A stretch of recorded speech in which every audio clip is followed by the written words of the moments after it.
10 things this season of Doctor Who changed forever. In a wibbly-wobbly universe full of topsy-turvy stuff, there is always something new to see in Doctor Who. With a series that has been running for over 50 years and a rabid fanbase of Whovians, every episode is dissected and analyzed. Sometimes we find hints in the future, but other times we find previous canonical events and creatures to be altered forever. Here are 10 things this season of Doctor Who changed forever. New foes. This was a given. Warning, spoilers ahead. 10. When new showrunner Chris Chibnall announced that this season would feature all that new monsters for the Doctor to face. It's a big universe out there, and while the Doctor may be well-traveled, she hasn't seen it all. Fans were disappointed but particularly surprised. Surprisingly, the villains we saw were mostly just humanoid aliens like Krasko or historical humans. However, we did get a few wonderfully creepy designs like the Stenza and the Remnants, both of which we certainly have not seen the last of. Not a monster per se, but an entire reality that just wants to be friends with everything in our reality, even if it kills us. Then there is the Solitract. 9. New planets. Earth is always a mainstay in Doctor Who, and we always seem to get a glimpse of a past, present, and future version in just about every season. Aside from there, in the Ghost Monument we got the planet aptly named Desolation that is actively hostile.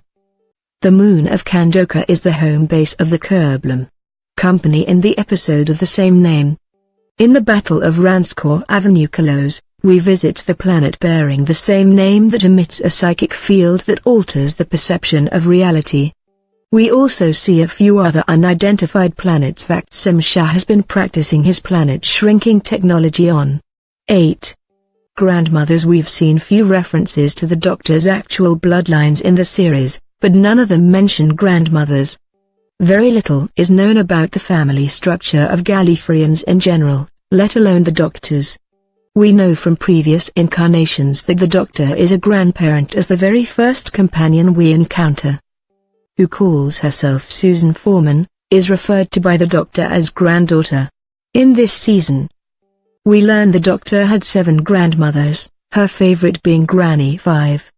Since we don't know anything about Gallifreyan reproduction, the novel Lung Barrow isn't considered canon. We have no idea if they are biological or adopted. In the episode Arachnids in the UK, the Doctor interrupts Yaz talking about sisters. Sisters. Now things start to get a bit tricky. 7. I used to be a sister, in an aqua hospital. I used to have sisters. She says, sisters. Actually turned out to be a training camp for the Quiston Calcium Assassins. Now, there is the literal interpretation of the word sister, meaning a female sibling, but it's also a homonym. Another definition of sister is a member of a woman's religious order, or the chiefly British definition, nurse. Since Doctor Who is a British show, these alternative definitions can also play a factor. Besides, when has the Doctor ever stayed on topic while rambling? Either way, this means that either the Doctor was female before, something that has never been confirmed or denied, or the third Doctor infiltrated an assassination training camp using one of his cunning disguises, a story we would love to hear more of. Revenge. Previous incarnations of the Doctor have had no trouble seeking revenge. 6. In the modern era, the Doctor's rage has been seen against the Daleks numerous times. After the events of the last Great Time War, alluded to in the episode Dalek, the Doctor has become a ferocious character towards any and all living Dalek the Doctor encounters. Also, in the episode The Runaway Bride, the Doctor comes across another foe, the Ruknos, thought to be wiped out by Time Lords ages ago. In this iteration, however, the Doctor is strictly against revenge of any kind and refuses to allow Graham to take revenge on Simsha for killing his wife. We'll see if she holds true to this feeling when she encounters her next Dalek. 5. Inventions. When you travel through space and time like the Doctor, you sometimes find yourself caught up in history as it happens. We've seen the Doctor fight aliens with Agatha Christie, stop King James from destroying a town with a witch hunt, and save Charles Dickens from ghastly aliens. In the Battle of Ranscore Avenue Close, the Doctor makes an offhand comment about how she invented wellies before correcting herself. Also, in The Woman Who Fell to Earth, we see the Doctor co-ops Tenza technology to fashion herself a new sonic screwdriver, saying she half-invented them. In previous iterations, the Doctor either just seems to have a new one, or it comes directly from the TARDIS. 4. Religion. Throughout the 55-year history of Doctor Who, the Doctor has seen many a creature and alien that have inspired tales of gods and demons. In the modern era, the 10th Doctor, played by David Tennant, objected to the idea of gods and demons in the episode The Satan Pit.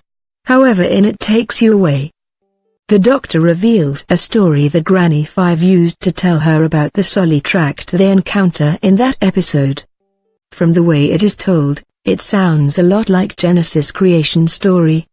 It's not enough to build the entire foundations of a species-wide faith, but it could just be a peek behind the curtain. 3.